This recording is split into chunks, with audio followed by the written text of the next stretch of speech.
এ তুমি কি বলছো দয়াময়? আমি তোমার কথা কিছু বুঝতে পারছি না, আমাকে একটু বুঝিয়ে বলো। গোবিন্দ, সন্ন্যাসীর নহে কভু সঞ্চয় বাসনা। তুমি এতদিন আমার সঙ্গী হয়ে আমার উপরে নির্ভরশীল হতে পারোনি, তাই তুমি সঞ্চয় করে রেখেছো গোবিন্দ। কিন্তু তুমি কি জানো, আমি যে সঞ্চয় বৃত্তি মানুষের সঙ্গ করি না, তাই আজ থেকে আমি তোমার মুখ দর্শন করব না। আজ হতে আমি তোমায় ত্যাগ করলাম না।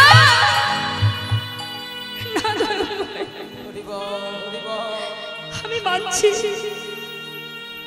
আমি অপরাধ করেছি, আমি সঞ্চয় করেছি, কিন্তু গৌরহরি, সঞ্চয় যদি আমি করেও থাকি সে তোমার নিজের জন্য করিনি, আমি তো তোমার জন্য করেছি। দয়াময়, এতে যদি আমার অপরাধ হয় তুমি আমাকে মারো, তোমার মনে যা চায় তুমি আমায় বলো। গৌরহরি, আমায় ছেড়ে তুমি চলে যেও না দয়াময়, আমি তোমায় ছেড়ে থাকতে পারবো না। গৌরহরি কোনো কথাই শুনছে না। গোবিন্দ, জীবনের সর্বস্ব পরিত্যাগ করেছো বটে, কিন্তু সঞ্চয় বাসনা তোমার মন থেকে এখনো যায়নি। গোবিন্দ, যে আমার উপরে নির্ভরশীল হতে পারে না আমি তার মুখ দর্শন করি না। তুমি সঞ্চয়ী, তাই আজ থেকে আমার উচিত তোমাকে ত্যাগ করা। গৌরহরি, আমি মানছি আমি অপরাধ করেছি দয়াময়, তথাপিও তোমার চরণে জানাই আর কোনোদিন এমন করবো না। এবারের মতো তুমি ক্ষমা করে দাও। তুমি তো জানো আমার বলতে যা কিছু সর্বস্ব ত্যাগ করে শুধু তোমার নামকে সম্বল করে আমি ঘর ছেড়ে পথে নেমেছি দয়াময়। এই জগতে তুমি ছাড়া আমার আর কেউ নেই গৌরহরি। ও দয়াময়, একটিবার ক্ষমা করে দাও। তুমি পতি পাবন হরি,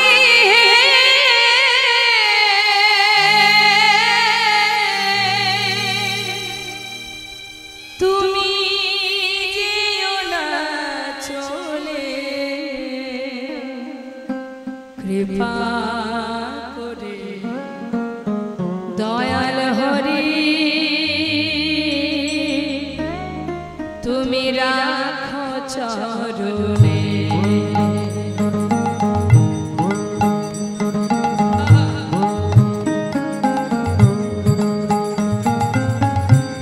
তুমি পতি পাবন হরি,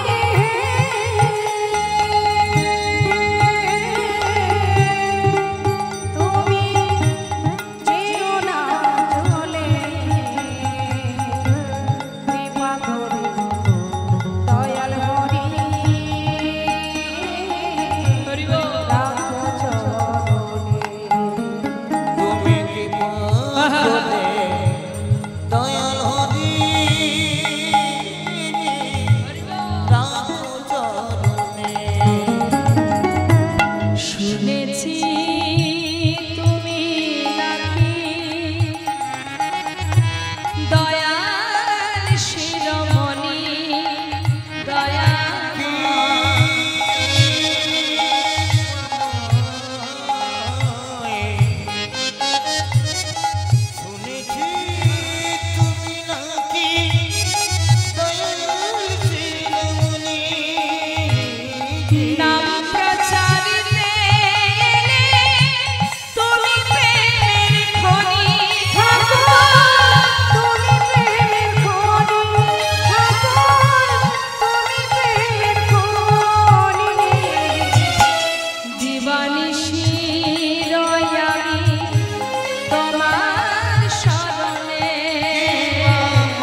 শোনো, একটা হরিতকে সহ্যের জন্য আজ তুমি আমায় ফেলে চলে যাচ্ছ দয়াময়। যাও, চলে যাও তুমি, আমি চাই না তোমার সঙ্গী হতে। তবে যাওয়ার আগে তুমি একটা কথা শুনে যাও। আজ যখন তুমি আমায় ফেলে চলে যাচ্ছ প্রভু, এই অগ্রদ্বীপের মাটিতে দাঁড়িয়ে আমিও তোমার কাছে প্রতিজ্ঞা করলাম, যদি আমি মনে প্রাণে তোমাকে ভালোবেসে থাকি দয়াময়, যদি সদা সর্বদাই আমি তোমায় স্মরণ করে থাকি, আজ চলে যাচ্ছ, চলে যাও, তোমাকে আমার কাছে আবার ফিরে আসতে হবে। চলে যাও, আমি চাই না তোমার সঙ্গী হতে, তুমি চলে যাও। তবে শুনে যাও, তুমি কি ভেবেছো আমাকে ত্যাগ করে চলে গেলে আমি ভালো থাকবো না, আমি সুখে থাকবো না? ভুল ভেবেছো তুমি। তুমি চলে গেলে আমি অনেক সুখে থাকবো, অনেক ভালো থাকবো। কেউ জানুক বা না জানুক, তুমি তো জানবে তুমি আমায় ছেড়ে চলে গেছো, আমি কতটা সুখে আছি। চলে যাও, আমি চাই না তোমার সঙ্গী হতে, তুমি চলে যাও। তবে ফিরে তোমায় আসতেই হবে, এক পক্ষ কালের মধ্যে ফিরে তোমাকে আসতেই হবে। চলে যাও, চাই না তোমার সঙ্গী হতে। দেখি ফিরে তোমায় আসতে হবে প্রভু, এক পক্ষ কাল। গৌরহরি যে কথা সেই কাজ, চলে গেলেন মা। ধোলায় গড়াগড়ি দিয়ে গোবিন্দ ঘোষ কাঁদছে। পাড়াপড়শি দেখে বলছে, এ তো আমাদেরই পাড়ারই ছেলে রে, পথে বসে কাঁদছে, চলোকে ধরে নিয়ে ওর ঘরে পৌঁছেছে। সবাই মিলে তাকে ঘরে পৌঁছে দিয়েছে, কিন্তু দিলে কি হবে? সদা সর্বদাই যিনি প্রভুর কাছে থেকেছেন, তার সঙ্গে ফিরেছেন, ঘুরেছেন, আজকে আর তার ঘরে মন বসে? এক একটা দিন যাচ্ছে যেন মনে হয় এক এক জনম কেটে যাচ্ছে। পারছে না থাকতে, ভালো লাগছে না। কি করে দিন কাটবে তার? দিন গুনছে, 15 দিনে এক পক্ষ কাল। গৌরহরি আসবে, আসবে প্রভু, আবার আমার কাছে আসবে। অপেক্ষায় থাকতে থাকতে 13 দিন হয়ে গেল, আর এলো না প্রভু।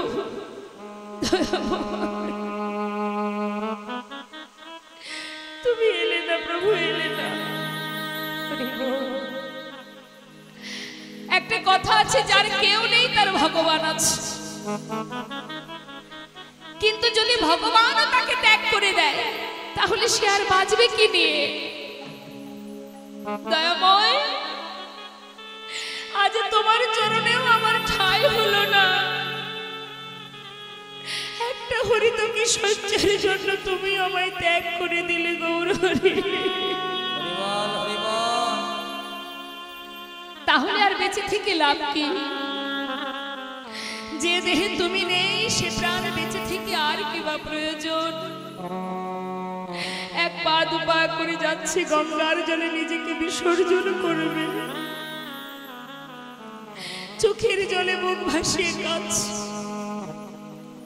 অন্তর্যামী গৌরহরি অন্তরে জানতে পারলেন যে তার ভক্ত জলে ডুবে মরতে চলেছে। প্রভু ছিলেন রামকেলিতে, একটা কোষ্ঠী পাথর জলে ভাসিয়ে দিলেন। দেখলেন জগদানন্দ। দয়াময়, এ তুমি কি করলে? গৌরহরি বললেন, প্রশ্ন করো না জগদানন্দ, যা দেখছো দেখো, সময় হলে উত্তর পাবে। সেই পাথরটা ভাসতে ভাসতে যাচ্ছে অগ্রদ্বীপের ঘাটে। আর এদিকে গোবিন্দ ঘোষ সে এক পা দু পা করে এগিয়ে যাচ্ছে গঙ্গায় প্রাণ বিসর্জন করবে। গঙ্গার ঘাটে এসে জলে নামছে আর বলছে, প্রভু তোমারই নাম নিয়ে এই গঙ্গায় নিজেকে বিসর্জন করে দেব। কেউ জানুক বা না জানুক, তুমি তো জানবে যে তুমি আমায় ভুলে গেছো, আমি তোমায় ভুলিনি। আমি তোমারই নাম নিয়ে নিজেকে ত্যাগ করবো দয়াময়। যাচ্ছি। হরি হে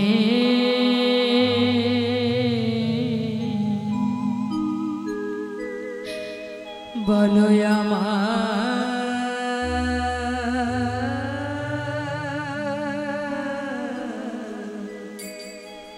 সেদিন কবে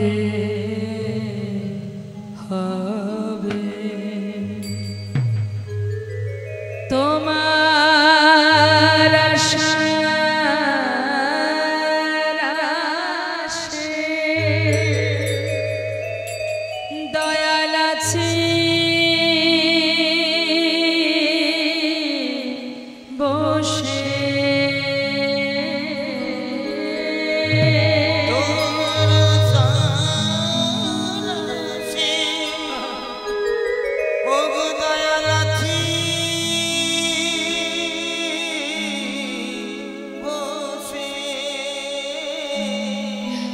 বলো বলো কবে চরণ দেবে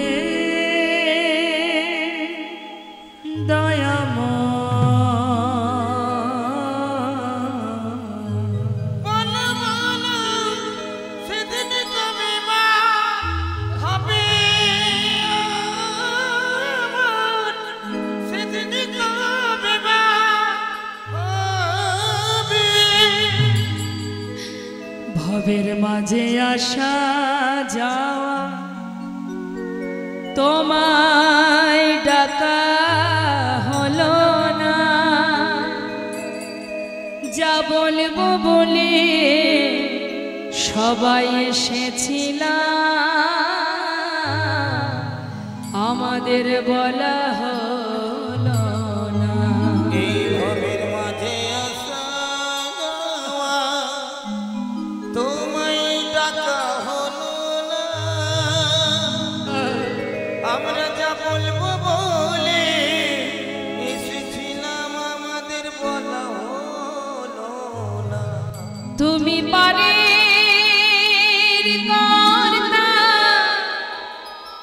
আমি শুনি বার্তা, তুমি পারে কর্তা হে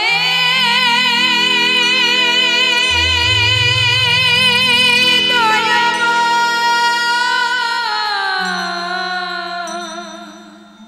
হে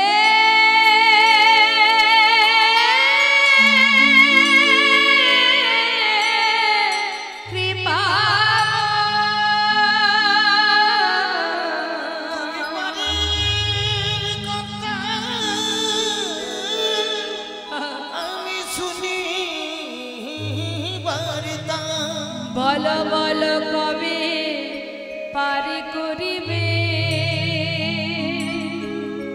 আমাদের। নিতাই গৌর হরি বল হরি বল। হবে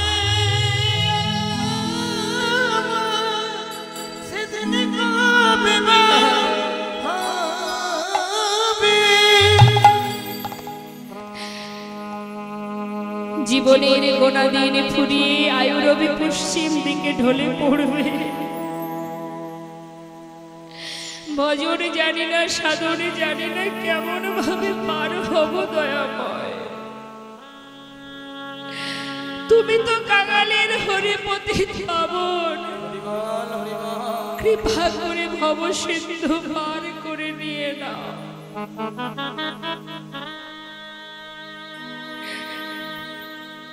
ভক্ত যদি ভগবানকে ডাকে তার এক ডাক যদি প্রভুর কর্ণে পৌঁছায়, ভগবান বললেন আমি যুগে যুগে সেই ভক্ত চরণে দাস হয়ে পড়ে থাকি।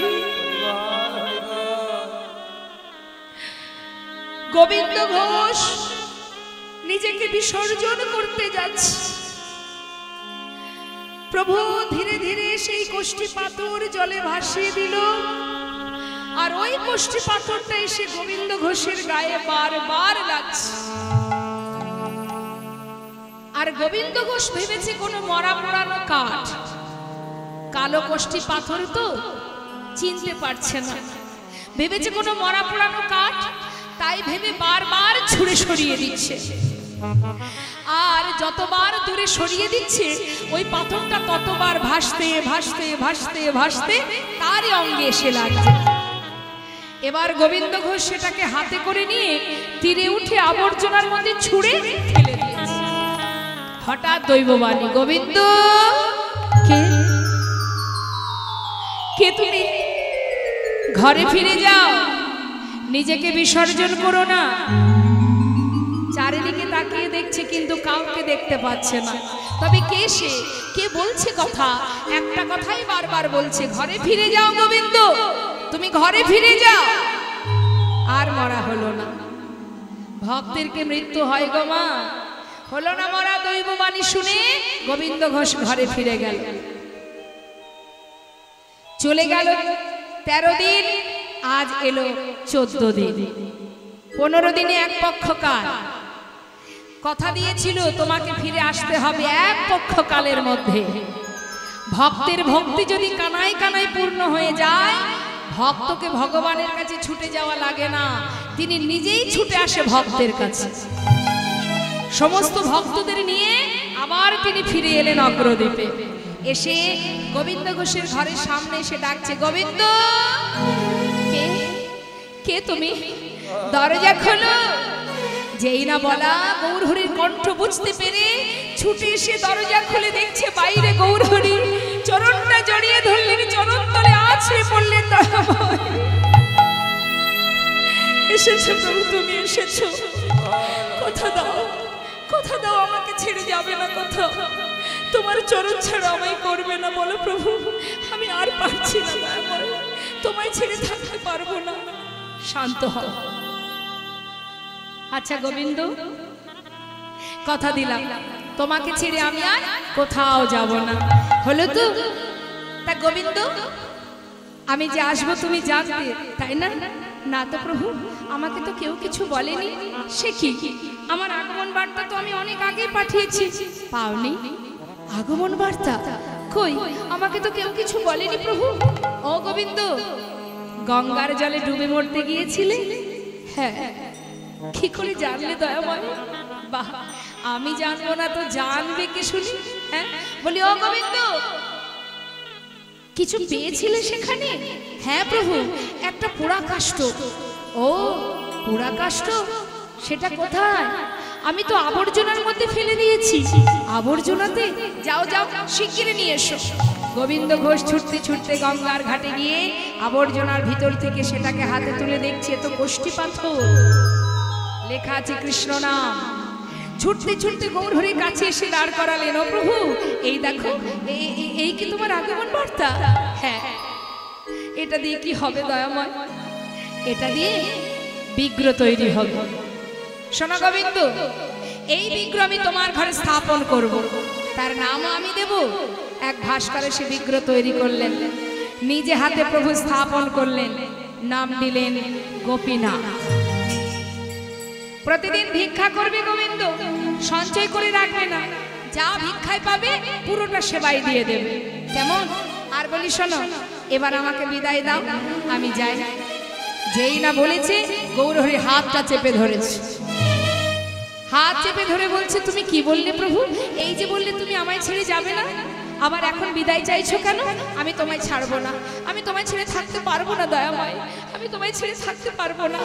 হাতটা ধরে প্রভুকে টানতে টানতে ঘরের ভিতরে রেখে বাইরে থেকে দরজাটা বন্ধ করে শিকল তুলে দিয়েছে। থাকো তুমি ঘরে, আমি তোমায় ছেড়ে থাকতে পারবো না। অনেক কষ্ট পেয়েছি, আর কোনোদিন আমি দরজা খুলবো না। এই বলে শিকল তুলে দিয়ে যেই না পিছন ফিরে তাকিয়েছে, দেখছে বাইরে গৌর হরি দাঁড়িয়ে আছে। নিতাই গৌর হরি। যেই দেখেছে বাইরে গৌর হরি, মনে মনে চিন্তা করছে, কি আমি তো প্রভুকে ঘরে রাখলাম, তবে বাইরে এলো কি করে? আবার দরজা খুলেছে, খুলে কি দেখছে? ঘরে গোরা বাইরে গোরা, নিতাই গৌর হরি। আমি দেখিলাম ঘরে গোরা বাইরে গোরা ঘরে গোরা বাইরে গোরা, নিতাই গৌর হরি। ঘরে গোরা বাইরে গোরা ঘরে গোরা বাইরে গোরা। ও গোবিন্দ, বিশ্বাস হয়নি তো? আমি যে তোমায় কথা দিয়েছি তোমায় ছেড়ে যাব না, তুমি বিশ্বাস করতে পারোনি। শোনো, আমাতে আর গোপীনাথে একই অঙ্গ হয়, গোপীনাথের সেবা দিলে আমি পাইব নিশ্চয়। গোপীনাথের সেবা দিলে আমি পাইব নিশ্চয়। আমাতে আর গোপীনাথে অভেদ জানিও, শুদ্ধ ভক্তিতে গোপীনাথের সেবা যে করিও।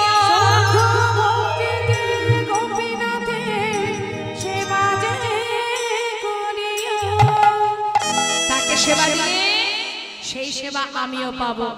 কথা দিলাম তোমায়, এবার তো আমায় বিদায় দাও। কোথায় যাবে দয়াময়? আমি অগোবিন্দ, তুমি জানো না আমার মন মানে না, যাব বৃন্দাবনে। ও আমার মন মানে না, যাব বৃন্দাবনে। আমার মন মানে না, যাব বৃন্দাবনে। আমার মন মানে না, যাব বৃন্দাবনে। আহা নয়ন ভরে, নয়ন ভরে, নয়ন ভরে হেরব সদা, নয়ন ভরে হেরব দুটি সদা। আহা নয়ন ভরে, দুটি নয়ন ভরে, নয়ন ভরে হেরব সদাই মধুরব। নিতাই গৌর হরি।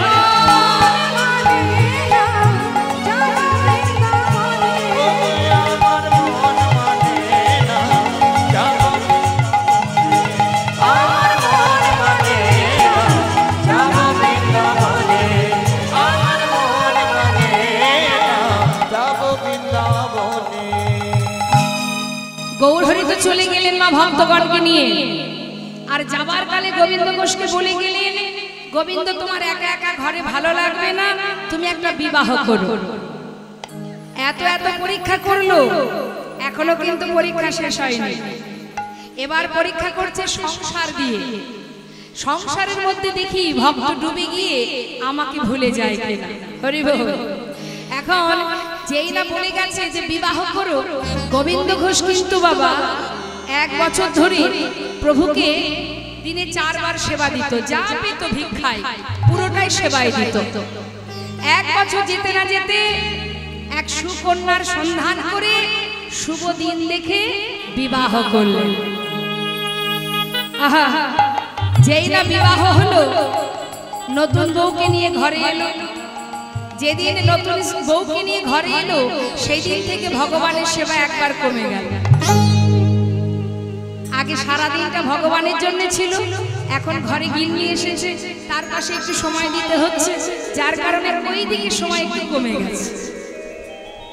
তার মানে 4 বারের জায়গায় হয়ে গেল 3 বার। 1 বছর যেতে না যেতে একটি পুত্র সন্তান হলো। ছেলের নাম রাখলো ভগবানের নাম। ঘরে যে বিগ্রহ আছে তার নাম কি? গোপীনাথ। আবার ছেলেরও নাম রেখেছে গোপীনাথ। যেদিন ছেলেকে পেল, সেই দিন থেকে ভগবানের সেবা আর একবার কমে গেল। এটা শুধু গোবিন্দ ঘোষ নয়, এটা আমাদেরও হয়। যখন কিছুই থাকে না তখন গোবিন্দই থাকেন, আর যখন তিনি সব কিছু দিতে থাকেন, দিনে দিনে তার দিকে সময়টা কমে যায়, সংসারের চাপে পড়ে। সারাদিন তো রান্নাঘরেই কেটে যায়। বাড়িতে 5 জন ব্যক্তি থাকলে 5 দুগুণে 10 পদের রান্না করতে রান্নাঘরে দিন কেটে যায়। দেখবেন বাড়ির ছোট ছোট বাচ্চারা মা বাবা সময় না পেয়ে ওদেরকে বলে, বাবা স্কুলে যাওয়ার আগে দুটো নকুলদানা দিয়ে তারপরে যা। কি নকুলদানা সেবা দেন তো না? বাতাসা তাও না। দেখবেন অনেকে বলে ভগবান তো আর খায় না, তাকে দিয়ে আর কি হবে, সে তো আর খায় না, খাই তো আমরা। মনে করুন একজন খুব বড় মনের মানুষ, সে হয়তো 100টা রসগোল্লা কিনেছে। সরস্বতী পূজা বলুন, লক্ষ্মী পূজা বলুন, মণ্ডপে এসে ঠাকুর মশাইকে বলবে, ঠাকুর মশাই 100 রসগোল্লা কিনেছি, পুরোটা দিয়ে দেবেন ঠাকুরের ভোগ, মায়ের সেবায় দিয়ে দিন। কেন? মা তো আর খাবে না, খাবো তো আমরা।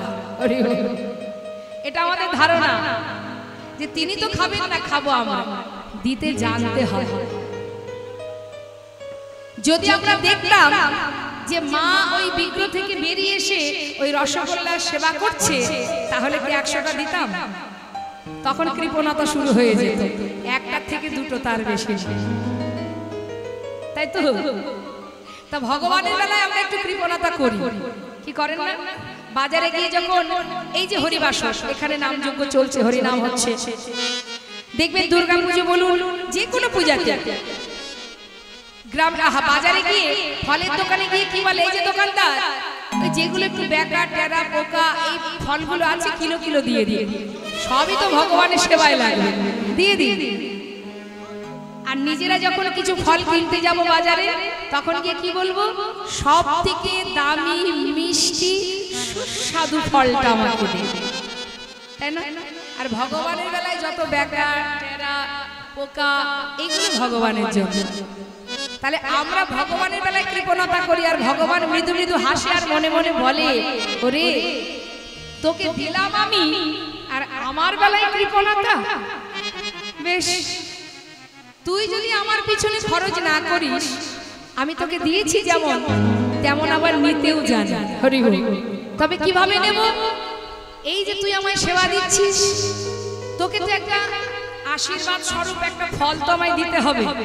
এমন এক পোকা ফল দেব, সারা জীবন ডাক্তার নার্সিং হোম করতে করতে সব বেরিয়ে আসবে।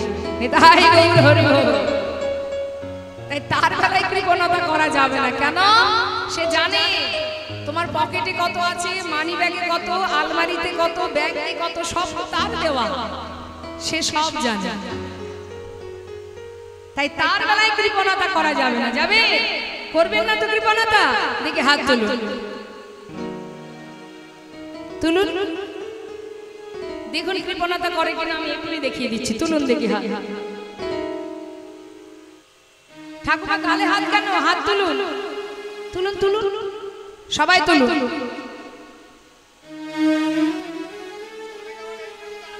দেখুন বাবা, অনেকে আবার হাত তুলছে কিভাবে জানেন তো? মানে ইচ্ছা নেই, একদমই ইচ্ছা নেই। হ্যাঁ, আবার অনেকে হাতে তালি দেয় ঠিক এইভাবে। এটাও কিন্তু কৃপণতা, ভগবানের সেবায় কৃপণতা। এইভাবে মনে করুন একটু টাকা পয়সা আছে, জোরে জোরে হাতে তালি দিলে সম্মানে লেগে যাবে।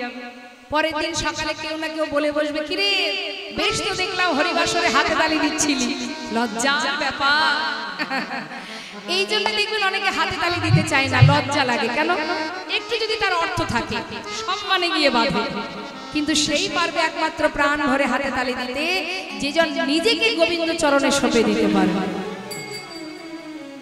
কিন্তু বাবা, যে ব্যক্তি হরিবাসরে বসে হাতে তালি দেয় না, সেই ব্যক্তি জোরে জোরে হাতে তালি দেবে আর এক জায়গায় গিয়ে। কোথায় দেবে? যদি মনে করুন তার বাড়িতে তার বাচ্চার জন্মদিন পালন হচ্ছে, মোমবাতি, ঝাড়বাতি ইত্যাদি ইত্যাদি কত কি থাকবে, আত্মীয় স্বজন আসবে, কেক কাটা হবে, তখন দেখবেন সেই ব্যক্তি হাতে তালি দেবে, happy birthday to you.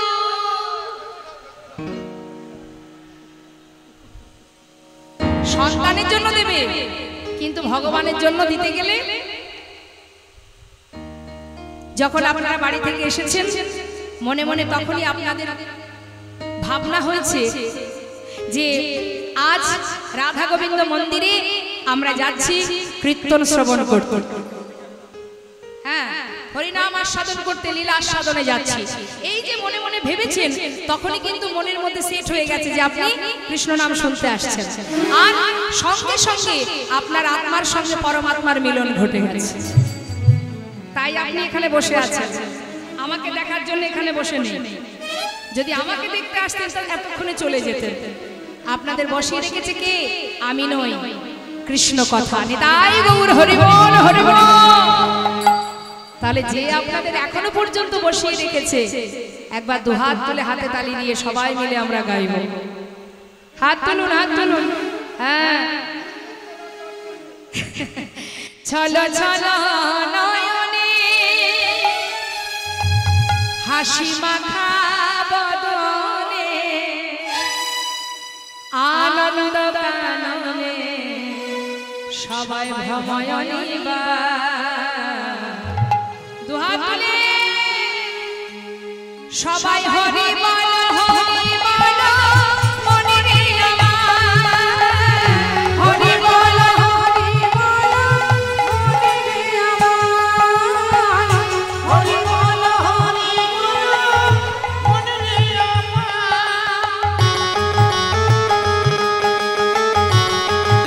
Hari বল, হরি বল।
কেউ যদি প্রকৃত অহংকার করে বাবা, সেই দিন থেকেই তার পতন অনিবার্য।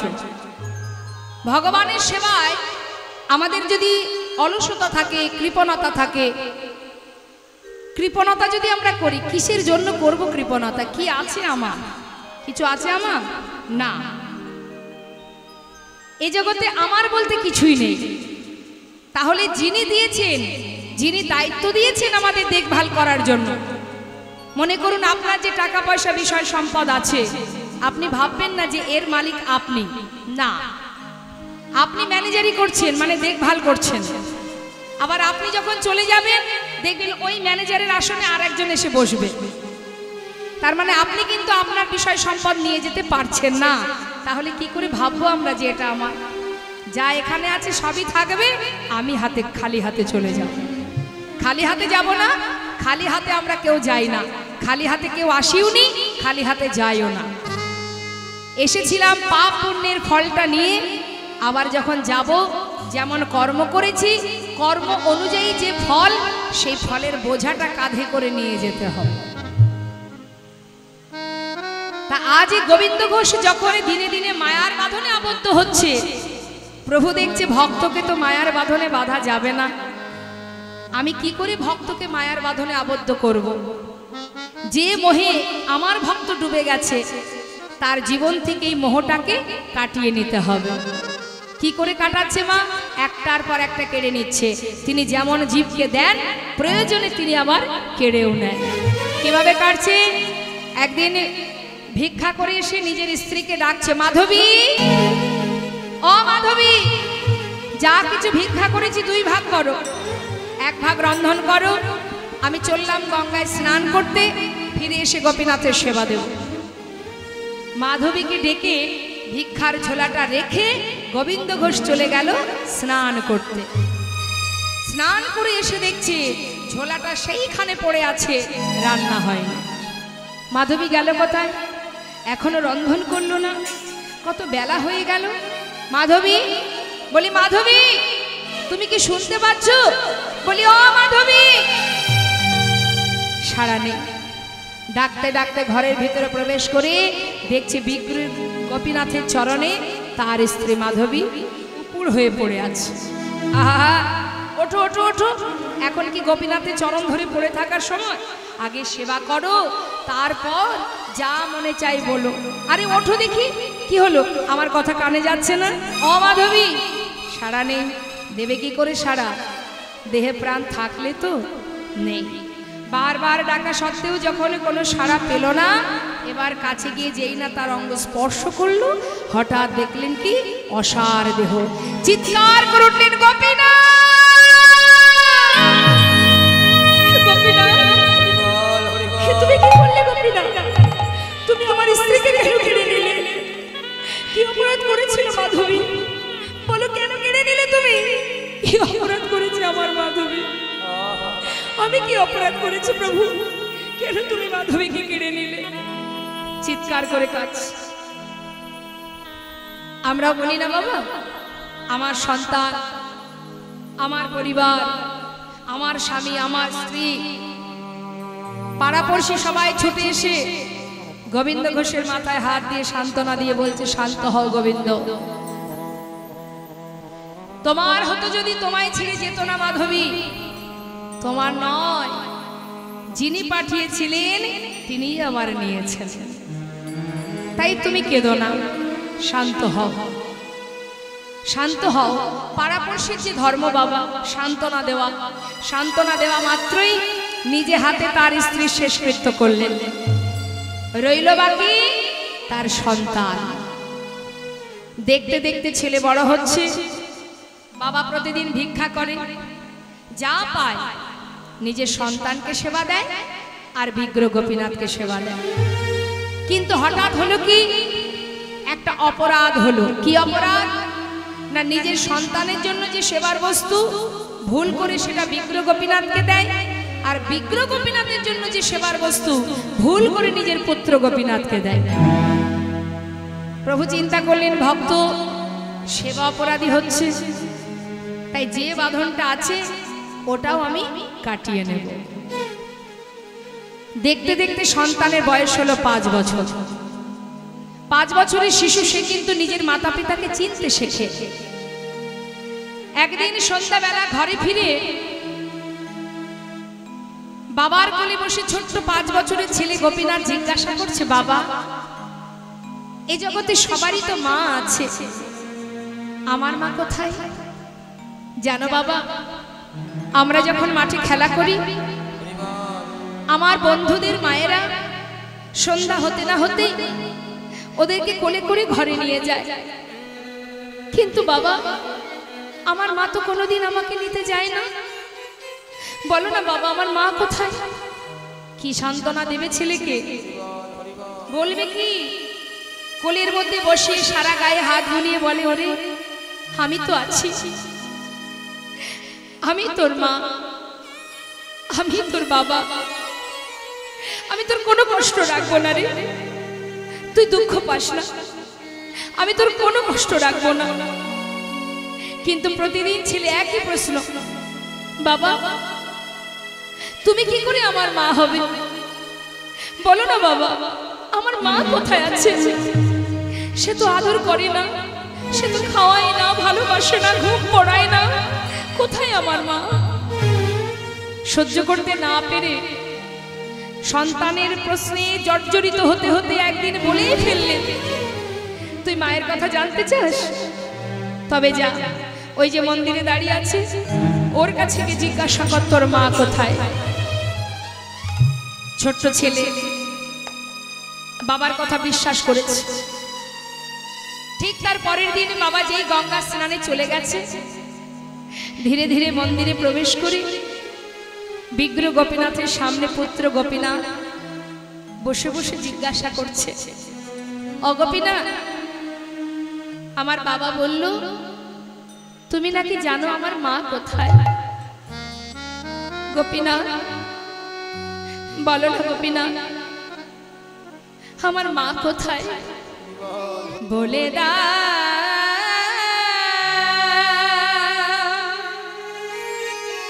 হে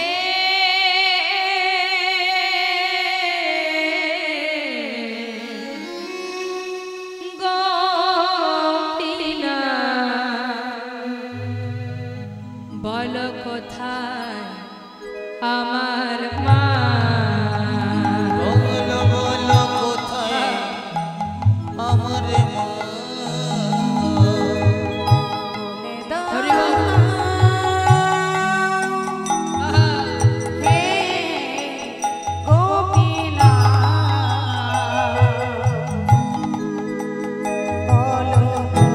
হরি বল। হারিয়ে গেছে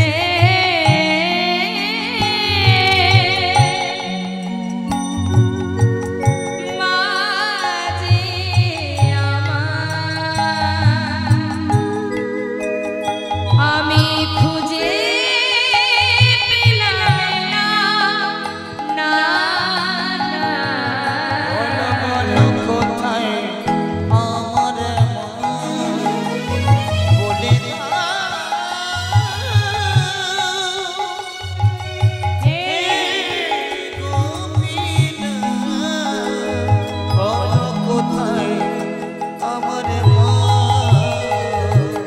ডাকি আমি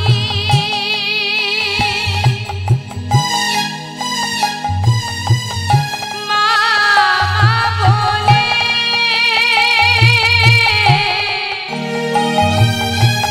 মাঝে আমার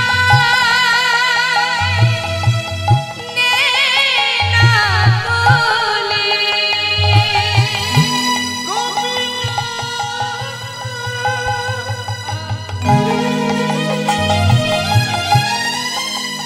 তুমি একবার বলে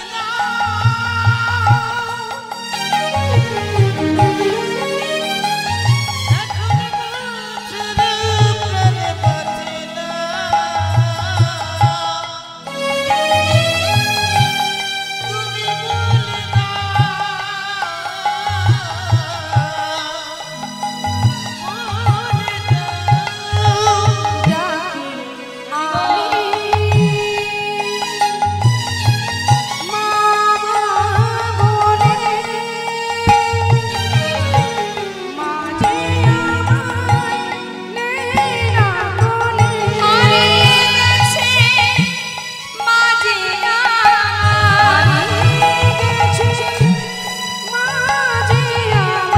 আমি খুঁজে পেলাম না। বলো কোথায় নিতাই গৌর হরি বল, হরি বল।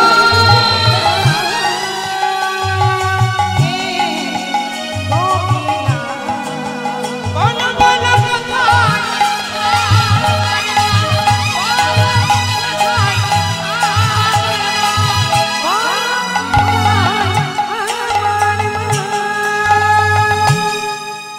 ঘরের মধ্যে গোপীনাথ মা মা বলে কাঁদছে, আর এদিকে গোবিন্দ ঘোষ গঙ্গা থেকে স্নান করে এসে নিজের পুত্রকে ডাকছে। সব মাতা পিতাই তো তার সন্তানকে ভালোবাসে। ডাকছে গোপীনাথ, ও গোপীনাথ, কোথায় গেলি বাবা?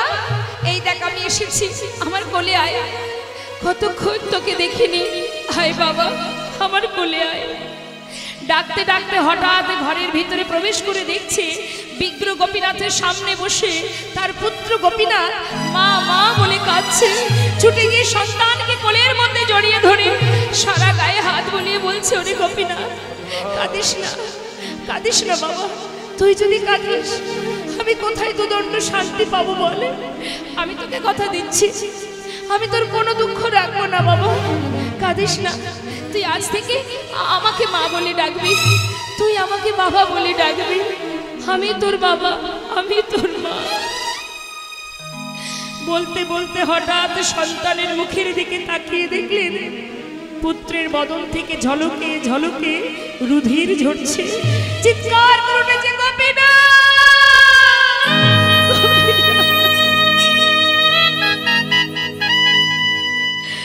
আমার সন্তানকে তুমি কেড়ে নিও না গোপীনাথ, তুমি তো আমার স্ত্রীকে কেড়ে নিয়েছো, আমি তো কিচ্ছু বলিনি তোমায়। আমার পুত্রকে তুমি কেড়ে নিও না, ও ছাড়া যে আর কেউ নেই গোপীনাথ, কেড়ে নিও না, কেড়ে নিও না।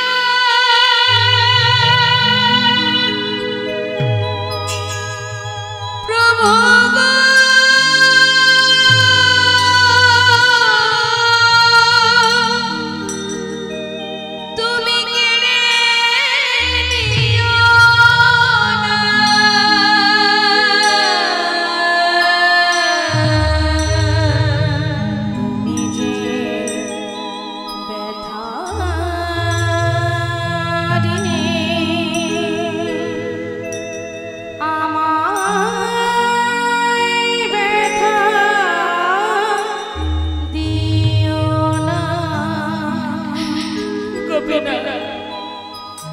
আমি তো তোমায় বলিনি আমার সন্তান দাও, আমার সংসার দাও, আমার স্ত্রী দাও, তুমি তো দিয়েছিলে। আমি তো তোমার কাছে কিচ্ছু চাইনি, তবে বলো দয়াময়, দিলেই যখন তুমি কেড়ে কেন নিচ্ছ? তুমি দিলে যদি পুত্র মরে, কেড়ে কেন নিতে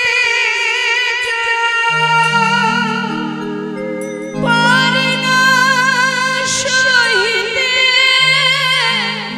প্রভু গো, তুমি কেন এত দুঃখ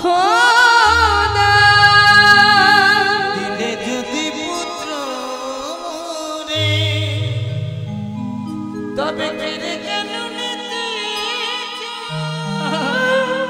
পারি না সহিতে প্রভু গো, কেন এত দুঃখ যে বিষম বেদনা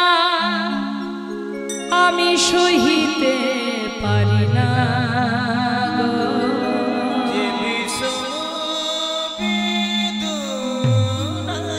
আমি আর সহিতে পারি না। নিতাই গৌর হরিবল হরিবল, সহিতে পারি না।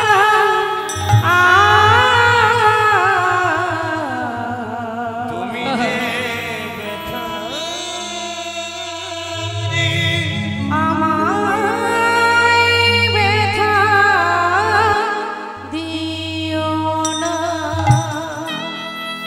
চলে গেল। পিতার কোলে সন্তান প্রাণ হারালো।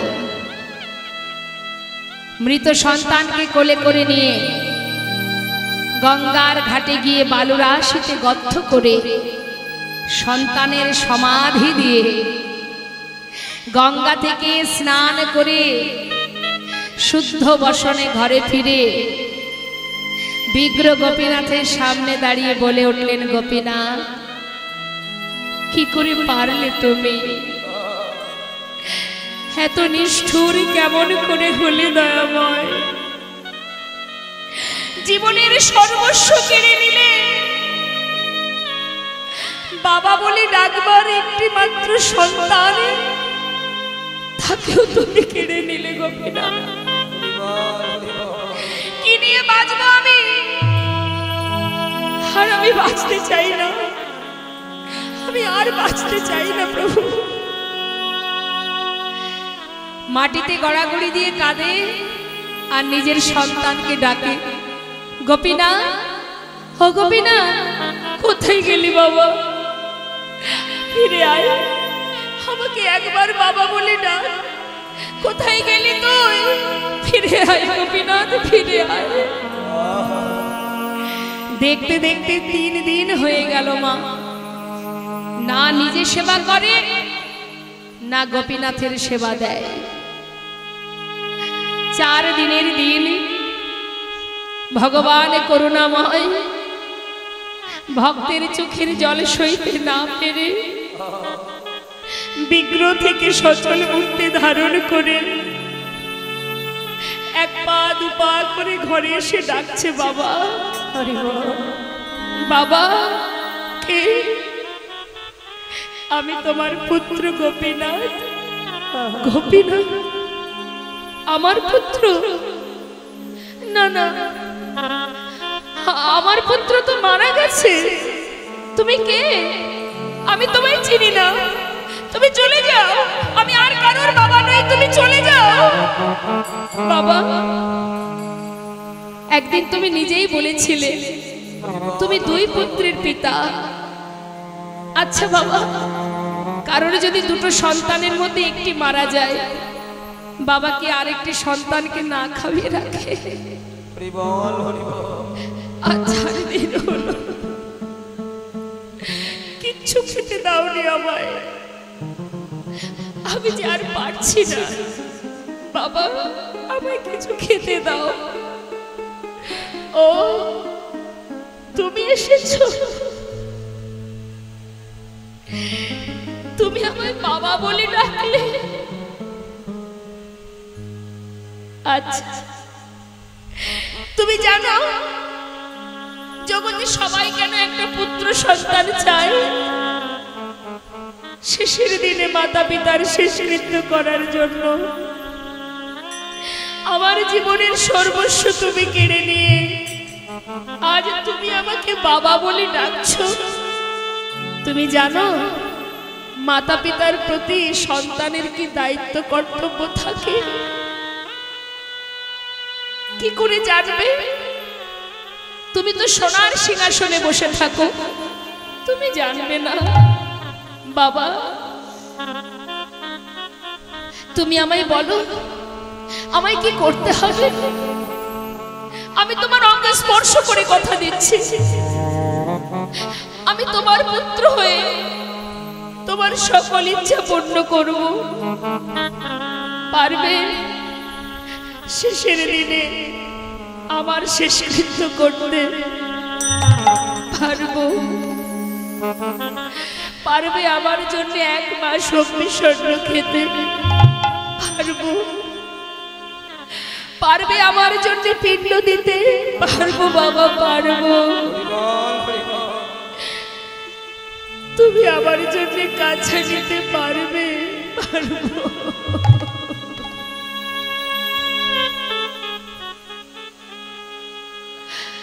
বাবা, 1 দিন 2 দিন নয়, পৃথিবীতে যতদিন চন্দ্র সূর্যের উদয় হবে আমি ততদিনই তোমার শেষকৃত্য করে যাব। বাবা, এবার কিছু খেতে দাও, আমি যে আর পারছি না। কয়েক বাড়ি থেকে ভিক্ষা করে এনে সেবা দিয়েছে। এইভাবে বেশ কিছুদিন চলে গেল, আর পারে না চলতে। দেখতে দেখতে গোবিন্দ ঘোষ শয্যাশায়ী হলেন। ভগবান প্রতিদিন পুত্র সেজে 1 পা 2 পা করে গোবিন্দ ঘোষ যেখানে শুয়ে আছে তার কাছে এসে তার গলাটা জড়িয়ে ধরে ভক্ত কাঁদে, ভগবানও কাঁদে। বাবা কষ্ট হচ্ছে তোমার? না রে,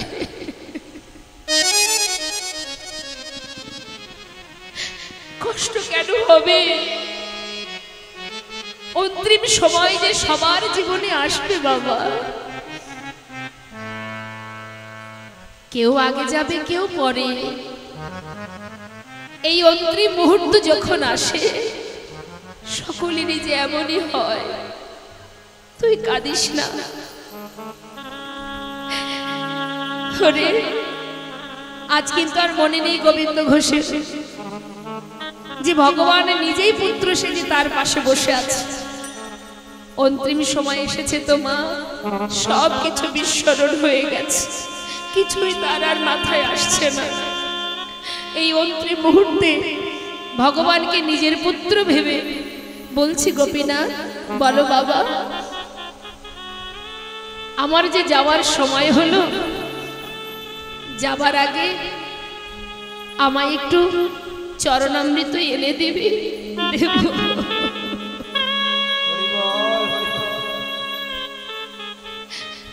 ভগবান সচরণামৃত পান করালেন। গোপীনাথ বলো বাবা, আমার শিয়রের পাশে একজোড়া করতাল আছে, বিদায় নেবার আগে আমায় একটু নাম শোনাবি বাবা? শোনাবো। করতাল হাতে করে নিয়ে ভগবান পুত্র সেজে ভক্তের চারিপাশে ঘুরে ঘুরে চোখের জলে মুখ ভাসিয়ে কাঁদছে আর হরিনাম গাইছে। হরে কৃষ্ণ হরে কৃষ্ণ কৃষ্ণ কৃষ্ণ হরে হরে হরে রাম হরে রাম রাম রাম হরে হরে।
হরে কৃষ্ণ।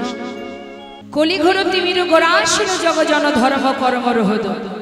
কলিঘোর তিমির, তিমির মানে অন্ধকার। শাস্ত্র বললেন মায়ারূপ যে অন্ধকার কলিহত জীবকে এমন ভাবে আচ্ছাদন করে আছে, জীব তার আসল স্বরূপ সত্তা ভুলে গিয়ে ভগবানের চরণের দাস না হয়ে সবাই আমরা প্রতিটি জীব মায়ার দাস হয়ে বসে আছি।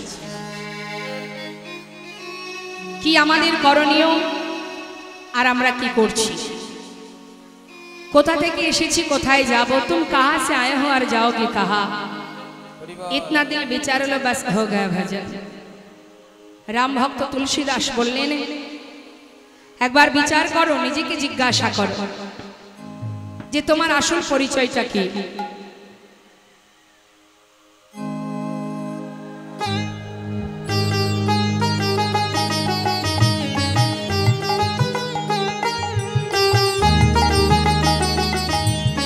মায়েদের অনুধানে অনুধানে। তো বাবা, আমাদের মাথায় রাখতে হবে, বৈষ্ণব মহাজন বলছেন 84 লক্ষ জনে ভ্রমণ করে সাধের এই মানব জনম, কৃষ্ণ ভজনের জনম, কৃষ্ণ ভজিবার তরে সংসারে আসা। তো এই কৃষ্ণ ভজন করতে এসে আমরা সবাই যদি মায়ার দাস হয়ে বসে থাকি, তাহলে ভবে আসা যাওয়াই আমাদের বৃথা। মহাজন বললেন, সময় গেলে আর পাবে না। একবার ভেবে দেখো তুমি কে, কি তোমার পরিচয়। এই প্রশ্ন জেগেছিল একজনের মনে, সরগোস্বামীর মধ্যে একজন গোস্বামী, যার নাম সনাতন গোস্বামী। এই সনাতন গোস্বামী তিনি মস্ত বড় জমিদার ছিলেন। কথাগুলো একটু মন দেবেন। হঠাৎ একদিন তার মনের মধ্যে প্রশ্ন জাগল যে জগতে সবই তো আমার, কিন্তু আমি কার?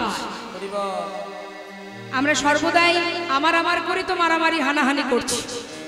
চোখের পাতা খোলা মাত্রই সকাল থেকে রাত্রি পর্যন্ত শুধু আমার আমার আমার। বৈষ্ণব মহাজন বললেন, আমার আমার করো, বুঝিতে না পারো আমাতে কি আছে রত।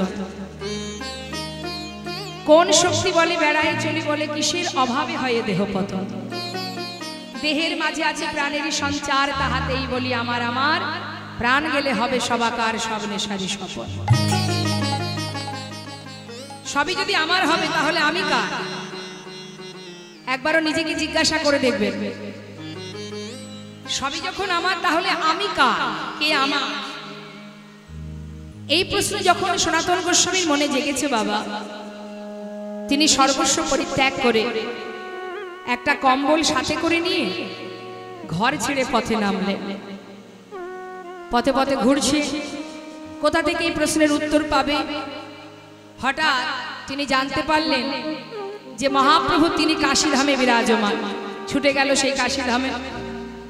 সেই কাশীধামে পৌঁছে গৌরহরি যেখানে বসে আছেন, সেখানে গিয়ে তার চরণটা জড়িয়ে ধরলেন। গৌরহরি বললেন, সনাতন, সর্বস্ব পরিত্যাগ করে আমার কাছে এসেছো? বাহ, তা কি ব্যাপার? এমন করে ছুটে এসে আমার পায়ে পড়লে, কি হয়েছে তোমার?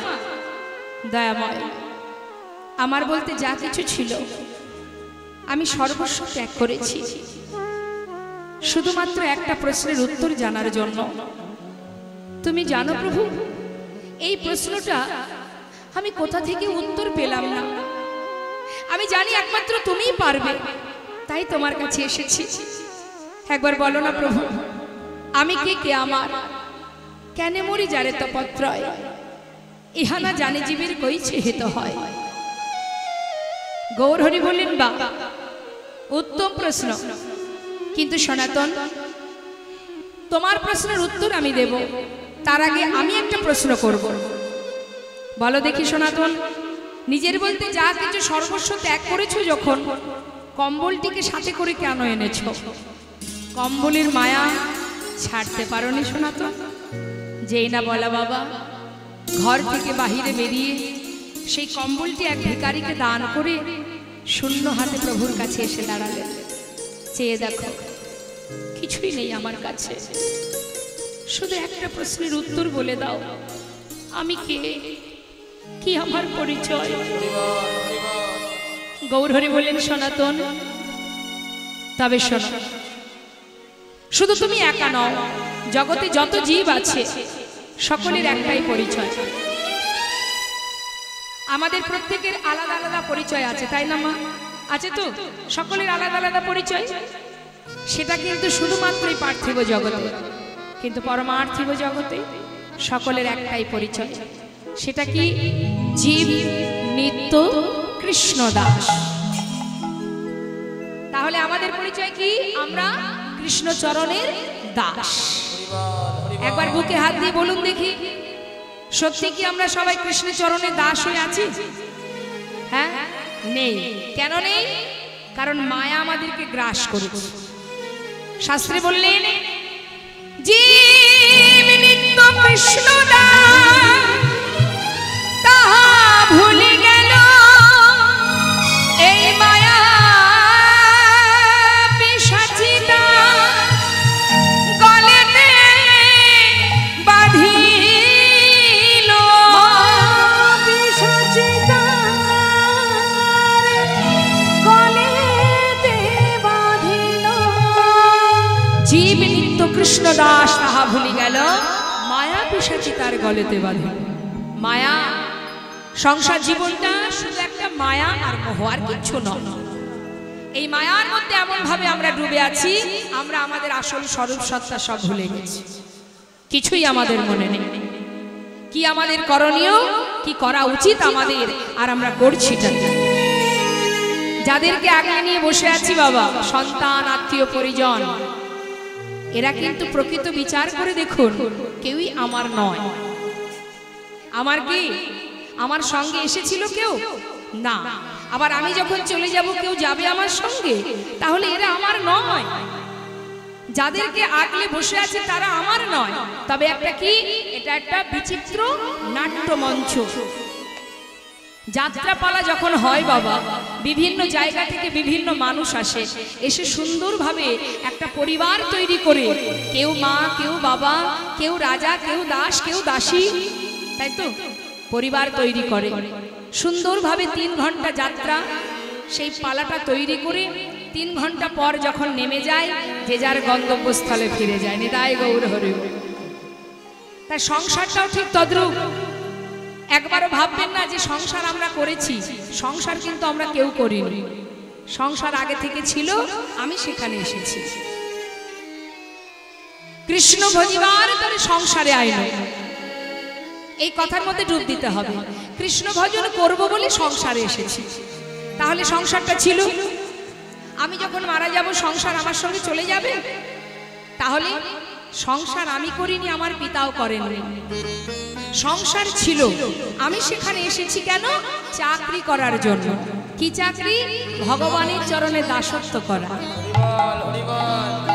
কিন্তু তার চরণে দাস না হয়ে আমরা সবাই পাগলের ন্যায় মায়ার দাস হয়ে বসে আছি। এটাও একটা অভিনয়ের জায়গা বাবা। কখনো কারোর পুত্র, কখনো কারোর স্বামী, কখনো কারোর পিতা, চলছে অভিনয়। আবার এই অভিনয় যেদিন শেষ হবে, আমাকে আমার ঘরে ফিরে যেতে হবে। তাহলে আপন কে জগতে? আপন কে? কে আমার? এই দেহটাও তো আমার নয়, তাহলে আমার কে? আমি কার? জগতে কিছুই আমার নয়। যে নামে আপনারা আমাকে চেনেন, এই নামটা তো আর আমি সাথে করে আনিনি। আমি এখানে আসার পর কেউ একজন এই নামটা আমাকে দিয়েছে, আমি সেটা ব্যবহার করছি। তাহলে আমি অর্থাৎ শ্বাস, এটাই হলো আমি, সূক্ষ্ম আত্মা যেটা এখানে আছে। আর এখানে যেটা হচ্ছে, এটা আত্মার সেবা। প্রত্যেকের হৃদয় মন্দিরে যে পরমাত্মা আছে, তার সেবা চলছে এখানে। তাহলে আমাদের মাথায় রাখতে হবে, সময় চলে গেলে আমরা আর পাবো না। তুলবি যদি ছানা মাখন সকাল সকাল তোল, শিশুকালে কৃষ্ণ ভজন, বৃদ্ধতে ভজনেতে বাধাই গণ্ডগোল। কত সুন্দর ভাবে, সহজ ভাবে কলিযত জীব অনায়াসে গৌর চরণ লাভ করতে পারে। এত সহজ উপায় দিয়েছে, কি না হরি নাম করো। কিছুই নয়, ধ্যান তপস্যা যাগ যজ্ঞ কিচ্ছু করতে হবে না, শুধু হরি নাম করো, মহামন্ত্র জপ করো। হরিনাম করলেই কলিহত জীবের উদ্ধারের রাস্তা। হরের নাম হরের নাময় হরের নামই বকে বললাম কল নাস্তে বনাস্তে গতির অন্যথা। হরি নাম করো, নাম ছাড়া গতি নাই, গতি নাই, গতি নাই। অনায়াসে পাওয়া যায়, সাধন ভজনে যাগ যজ্ঞ লাগে না। তাই তো মহাজন পদাবলিতে বলছেন, শোনো শোনো, অসাধনে চিন্তা আমার বিধি মিলা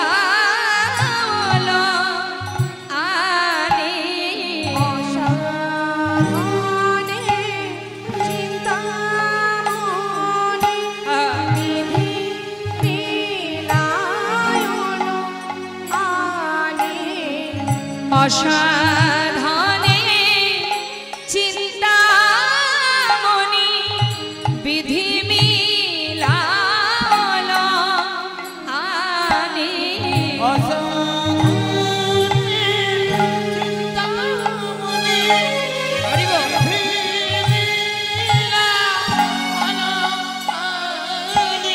আমার গোড়া বড় দয়ালো ঠাকুর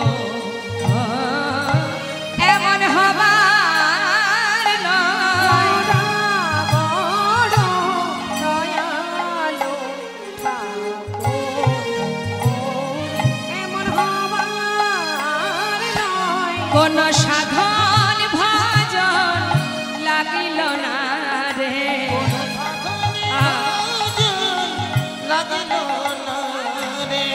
সাধন ভজন লাগিল না রে সাধন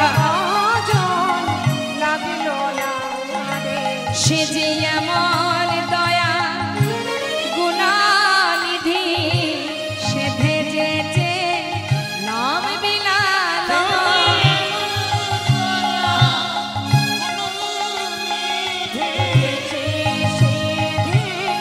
নাম বিলালো এমন দয়া গুণানিধি সে ভেজেছে নাম বিলালো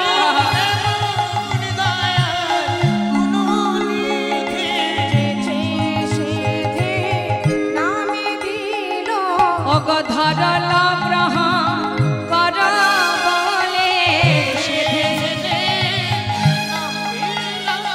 এমন হয় না আর হবার নয় রে ভেজেছে নাম বিলালো হয়েছে সেধে নাম বিলালো হয়েছে সেধে নামে দিল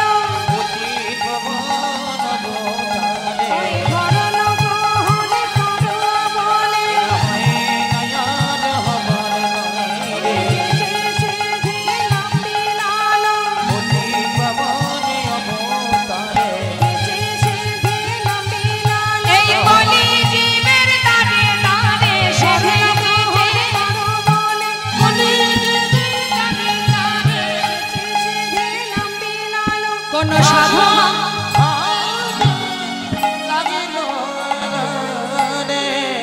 কোন সাধন ভজন লাগলো না সেদে যেছে নাম বিলালো বলল ধরো লও গ্রহণ করো হাতে ধরে পায়ে ধরে হরিনাম দিয়েছে মা এমন দয়াল আমার গৌর সুন্দর শাস্ত্রে বললেন যদি কেউ হরিনামকে সার করতে পারে মহামন্ত্র জপ করতে পারে তার আর কিছু করতে হবে না। জগতে সমস্ত দেব দেবীর পূজা করতে গেলে যে শ্লোক আমরা যে স্তব করি সেগুলোকে বলা হয় মন্ত্র আর হরিনামকে বলা হয় মহামন্ত্র। তাই কেউ যদি মহামন্ত্র জপ করে তার আর কিছু করতে হয় না। হরিনামের এমনই মহিমা শুনুন তাহলে একটা সুন্দর বাবা আমরা একটা ভজনের মধ্যে দিয়ে আমরা শুনবো রাম ভক্ত তুলসী দাসের ভজন কি বলছে শুনুন। হরিনামের মহিমা কি হরিনাম করলে কি হবে হরিনাম বসে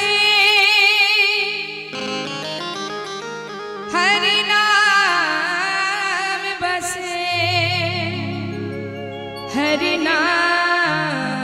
हरिनाम बसे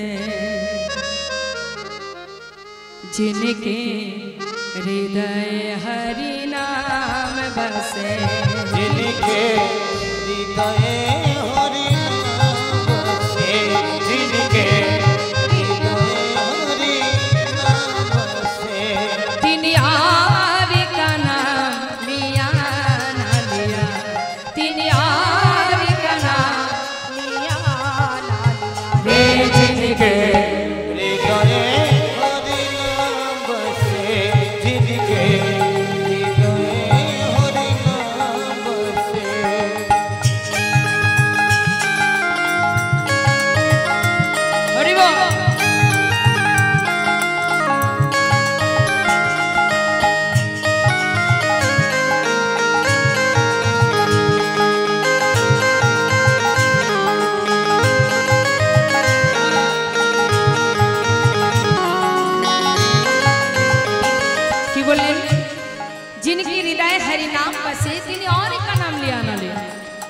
অর্থাৎ যদি কারোর মধ্যে হরিনাম থাকে, হৃদয়ে যদি হরিনামকে বসাতে পারে, তার আর কোনো মন্ত্র জপ করা লাগে না। তাই দৃষ্টান্ত স্বরূপ বোঝাচ্ছেন মহাজন, কি বলছেন? जिनके द्वारे, हाँ जिनके द्वारे पर गंगी बहे,